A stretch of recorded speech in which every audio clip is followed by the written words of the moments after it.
Assalamualaikum warahmatullahi wabarakatuh. Nama saya itu adalah Acep Yayan Hidayat, asal dari koordinat di Pati Ukur. Oke, 5 aspek kehidupan atau satu bentuk 5 hal yang menjadi tujuan manusia, yang menjadi satu bentuk kesempurnaan yang diharapkan oleh setiap pribadi manusia, rekan-rekan. Lalu apa aja yang disebut dengan 5 aspek kehidupan? Yang pertama itu adalah aspek spiritual. Yang disebut dengan aspek spiritual berarti hubungan antara manusia dengan Sang Maha Penciptanya, rekan-rekan. Spiritual ini bagaimana manusia atau kita, rekan-rekan, itu mempunyai wadah yang mampu mendorong dan mampu dekat dengan Sang Maha Khalik, Allah Azza wa Jalla. Dan aspek spiritual juga itu membentuk manusia supaya mau dan mampu untuk menegakkan ilmu Allah. Sebagaimana rekan-rekan di dalam organ manusia itu ada organ liver, pelambang organ liver. Liver itu sebagai pabrik terbesar dalam tubuh manusia yang berfungsi merubah bahan makanan yang telah kita cerna, rekan-rekan, itu diolah dan dibentuk menjadi makanan yang sudah jadi, yang nantinya itu akan dikirimkan, akan disebarkan ke seluruh tubuh, dan itu akan sangat berguna membentuk energi di dalam tubuh manusia itu sendiri, rekan-rekan. Begitupun di dalam tubuh GM itu ada yang disebut dengan koordinat, rekan-rekan. Apa itu yang disebut dengan koordinat? Koordinat adalah satu wadah, satu bentuk untuk membentuk dan membina tentang awal dan akhir kepastian hidup, rekan-rekan. Berarti membina dan membentuk anggota-anggota supaya dia yang awalnya itu tidak ada kemauan, tidak ada keinginan. Bagaimana caranya? Dibentuk menjadi orang yang mempunyai keinginan, kemauan, dan punya harapan. Nomor kedua, rekan-rekan, itu adalah aspek edukasi atau pendidikan. Yang mana aspek edukasi ini sebagai perwujudan atau wujud ilmu katunggalan, ilmu yang berporos pada Sang Maha Pencipta, Allah Azza wa Jalla. Maka mau tidak mau manusia atau kita itu harus berproses untuk selalu belajar agar manusia senantiasa memiliki pikiran positif, senantiasa memiliki cara pandang yang positif, rekan-rekan. Maka secara otomatis ketika pikiran kita positif, cara pandang kita itu positif, maka akan membuang ataupun mengeluarkan hal-hal yang sifatnya pikiran negatif, rekan-rekan. Seperti halnya organ di dalam tubuh manusia, yaitu organ paru-paru, rekan-rekan. Fungsi paru-paru itu menyerap oksigen dan mengeluarkan karbon dioksida. Oksigen adalah satu bentuk hal yang positif, dan ketika oksigen itu diserap, maka secara otomatis tubuh kita mengeluarkan karbon dioksida, sesuatu yang sifatnya itu negatif. Begitu hal-hal yang serupa di dalam body of knowledge GM terapi, ada yang disebut dengan Yayasan Nur Sunda GM Community, rekan-rekan, atau sebagai bentuk wadah atau satu bentuk hal untuk memfasilitasi anggota-anggotanya, anggota di dalam GM terapi ini untuk mau berproses dengan sebuah ilmu katunggalan, yaitu ilmu yang berporos pada Sang Maha Pencipta, agar dia atau manusia itu mampu ta'alama wa alamahu, yaitu belajar dan selalu mengajarkan kembali ilmu yang telah dipelajari, rekan-rekan. Yang ketiga, rekan-rekan, adalah aspek sosial. Di dalam aspek sosial, rekan-rekan, identik hubungan antara manusia dengan manusia. Aspek ini, rekan-rekan, sebagai wujud atau interpretasi keilmuan yang telah kita pelajari pada kehidupan bermasyarakat, rekan-rekan. Dengan jalan ukhuwah Islamiyah berarti memperkuat tali silaturahmi, tali hubungan emosi chemistry antara satu manusia dengan manusia yang lain. Begitu seperti halnya organ di dalam tubuh manusia, ada organ jantung yang menjadi pasti alam, aspek sosial, rekan-rekan. Fungsi dari organ jantung adalah menyebarkan atau mengedarkan darah yang penuh atau kaya dengan oksigen ke seluruh tubuh dan menarik darah yang kaya dengan karbon dioksida ke jantung, dan nantinya itu akan ditukar antara karbon dioksida dengan oksigen, rekan-rekan. Begitu juga hubungannya dengan body of knowledge atau tubuh GM terapi ada PGRJ, Perkumpulan Gusmus Raksa Jasad, rekan-rekan.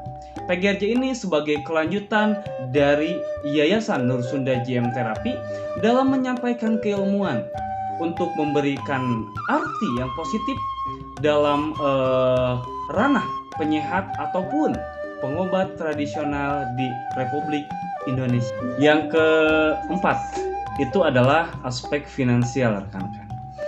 Finansial atau aspek finansial itu sebagai hasil dari bagaimana kita mengamalkan ilmu, rekan-rekan, menjadi sebuah pembawa busro atau pembawa kabar gembira. Ketika manusia itu mengamalkan keilmuan, hasilnya orang tersebut itu akan menjadi pembawa kabar gembira dimanapun, kapanpun, dan kepada secara otomatis akan membuahkan proses finansial yang baik, sebuah kepunyaan ataupun kepemilikan, rekan-rekan.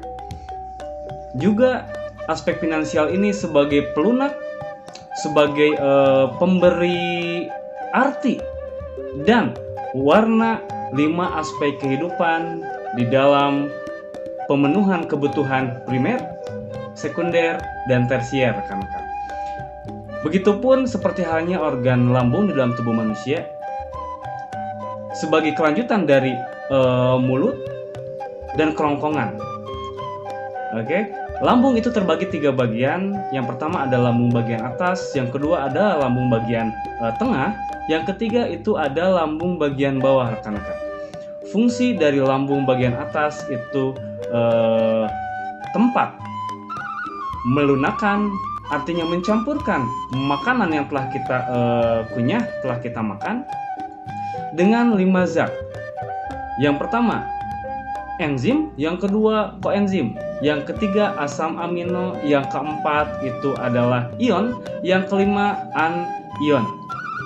Nah, itu adalah fungsi dari lambung bagian atas. Seperti halnya sangkut paut dengan kebutuhan identik dengan kebutuhan primer, rekan-rekan.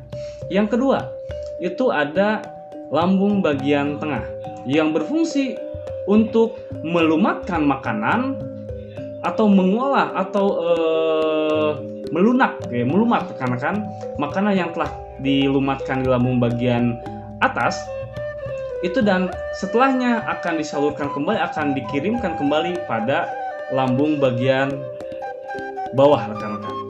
Oke. Nah, lambung bagian tengah ini identik terhadap kebutuhan, yaitu kebutuhan sekunder. Yang ketiga ada lambung bagian bawah. Fungsi lambung bagian bawah adalah memisahkan atau memilah-memilih, rekan-rekan. Memisahkan 3 zat. Yang pertama zat padat, yang kedua zat cair, yang ketiga itu adalah zat gas, rekan-rekan. Lambung bagian bawah identik dengan kebutuhan tersier. Oke. Nah, seperti halnya di dalam body of knowledge GM, finansial atau lambung itu perumpamaan dari PT Panca Tunggal Wibawa. PT Panca Tunggal Wibawa itu sebagai pelunak, stimulan, juga pelebur serta pemberi warna bagi sebuah perjuangan komunitas GM itu sendiri, rekan-rekan.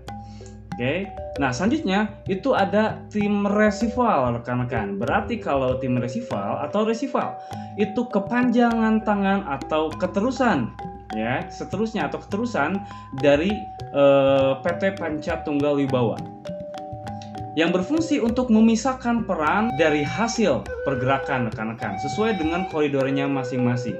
Berarti kalau misalkan resival itu memusatkan atau membagi-bagi segala sesuatu nilai dari sebuah perjuangan kepada koridor masing-masing rekan-rekan. Nomor 5 yaitu adalah aspek healthy atau kesehatan rekan-rekan. Oke, berarti aspek health ini adalah bagaimana manusia itu bisa sehat secara akal dan sehat juga secara jasad rekan-rekan. Oke, yang pertama itu adalah sehat akal. Nah, sehat akal yaitu ketika manusia berproses untuk sehat hati dengan cara selalu berusaha untuk mau fokus. Oke, nah arti fokus di sini adalah bagaimana kita bisa merencanakan, lalu menuliskan. Setelah menuliskan, kita melakukan apa yang telah kita rencanakan, apa yang telah kita tuliskan, dan terakhir kita mengevaluasi hasil pengamalan atau hasil yang dilakukan oleh kita itu berdasarkan ilmu. Berarti evaluasi berdasarkan ilmu. Yang kedua itu ada sehat secara jasad. Nah, sehat secara jasad ini dengan cara selalu berusaha menjaga pola kehidupannya atau pola hidup yang baik, pola hidup yang sehat, supaya jasadnya itu bisa selalu tumbuh dan berkembang berdasarkan petunjuk ilmu rekan-rekan. Seperti halnya organ di dalam tubuh manusia, ada ginjal, ada kelenjar anak ginjal. Nah, yang berarti fungsi dari kelenjar anak ginjal itu untuk mengeluarkan adrenalin supaya selarasnya organ atau otak ya, otak dengan organ jantung rekan-rekan. Kelenjar anak ginjal juga itu berfungsi untuk menguatkan susunan tulang belakang. Yang kedua, itu ada ginjal dan saluran ginjal itu berperan untuk mengeluarkan racun di dalam tubuh manusia serta mengedarkan darah yang masih diperlukan atau zat-zat yang masih diperlukan oleh tubuh. Ketika organ ginjal itu mengedarkan kembali sel darah yang dibutuhkan oleh tubuh, itu mampu memperkuat organ liver dalam detoksifikasi atau dalam pengeluaran racun di dalam tubuh. Yang ketiga, ada yang disebut dengan kandung kencing dan uretra atau disebut juga saluran kencing. Fungsi dari kandung kencing dan saluran kencing itu adalah menampung urin. Yang kedua, mengeluarkan urin dari tubuh. Yang ketiga, fungsinya adalah mengatur volume darah di dalam tubuh manusia. Yang terakhir, air ya. Yang terakhir adalah memperkuat reproduksi. Seperti halnya BMT Rahayu Karta Raharja atau yang lebih disingkat itu adalah BMTRK ya, Baitul Mal wa Tamwil Rahayu Karta Raharja. Di JM itu ada yang disebut dengan BMT Rahayu Karta Raharja sebagai organ atau badan yang berfungsi mengelola zakat, infak, dan sodakoh yang seterusnya itu akan disalurkan kepada 8 asnaf rekan-rekan dan menjadi stimulan positif dengan maksud tujuan supaya seluruh tubuh di dalam PGRJ, anggota-anggota di dalam PGRJ ataupun tubuh-tubuh yang lainnya itu lebih kuat dan lebih dahsyat dalam perkembangan ataupun dalam kemajuannya rekan-rekan. Oke, nah di dalam Baitul Mal wa Tamwil Rahayu Karta Raharja itu ada satu bentuk fasilitas atau satu bentuk hal yang selalu disampaikan, yaitu tabungan impian. Oke, tabungan impian di Baitul Mal wa Tamwil itu sebagai wadah evaluasi rekan-rekan, sebagai wadah evaluasi untuk proses percepatan atau akselerasi kehidupan, supaya setiap pribadi manusia atau anggota PGRJ itu bisa tumbuh dan berkembang secara cepat. Oke, sehingga selalu menjadi berkah di dalam kehidupannya dan selalu menjadi berkah langkah-langkah setiap derap langkah hidupnya rekan-rekan. Oke, karena manusia ketika mempunyai satu harapan, satu impian, satu tujuan, itu tidak akan pernah mudah dan tidak akan pernah terjadi tanpa adanya wadah di dalam tubuh kita yang disebut dengan wadah impian. Apa itu yang disebut dengan wadah impian? Wadah impian adalah satu bentuk tabungan yang khusus diperuntukkan untuk impian yang akan kita capai, rekan-rekan. Nah, itu adalah rangkaian dari BMT RK atau Baitul Mal wa Tamwil Rahayu Kata Raharja, selaras dengan fungsi ginjal dan selaras pula dengan aspek health atau kesehatan. Nah, begitu mungkin rekan-rekan apa yang saya sampaikan, yaitu 5 aspek kehidupan. Cukup sekian rekan-rekan. Mohon maaf apabila banyak hal yang kurang berkenan atau ketidaksempurnaan, karena kesalahan dan ketidaksempurnaan itu mutlak absolut adalah kesalahan saya pribadi. Kesempurnaan dan kebaikan atau kebenaran itu mutlak hanya Allah yang mempunyai. Terima kasih atas segala perhatiannya. Terima kasih kepada guru-guru saya, termasuk Buya, yaitu guru besar GM terapi, GM community. Hatur nuhun. Assalamualaikum warahmatullahi wabarakatuh. Salam Badar.